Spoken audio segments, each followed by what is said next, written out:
Scottish Labour leader Anas Sarwar tore apart Nicola Sturgeon in a fiery FMQs clash over the Scottish economy. Anas Sarwar lashed at Nicola Sturgeon for awarding offshore energy contracts to private, overseas firms. The Scot wind leasing process awarded contracts worth £700 million to 17 projects for new offshore wind farms along Scotland's coasts, including deals with BP and Shell. Mr. Sarwar said, "I welcome inward investment, but it shouldn't come at a cost to the Scottish economy or our values.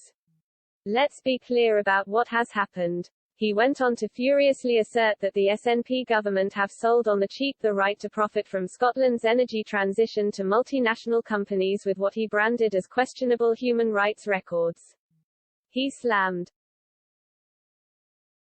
one of the new owners of Scotland's seabed were fined $54 million for bribing Nigerian officials and $88 million for bribing Indonesian officials. But the attack did not stop there, as he hammered, another one was found to have contributed to human rights abuses at one of its construction sites. Destroyed villages in Myanmar, relying on forced labor and using slavery to build pipelines. Mr. Sarwar added, "After 15 years isn't this a case that an SNP government has sold off Scottish jobs, sold off Scottish assets and has now sold off Scottish values?" The First Minister replied, "I'm just sitting here reflecting almost unbelievably that Anas Sarwar has just accused me of behaving like a Tory.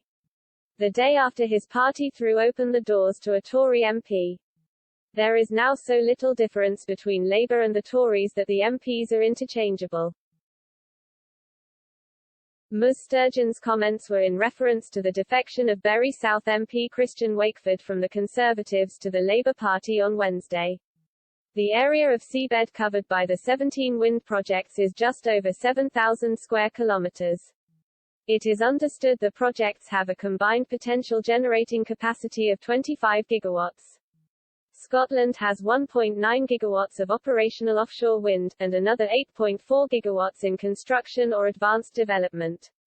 It is hoped the potential power generated from the projects could provide for the growing electrification of the Scottish economy.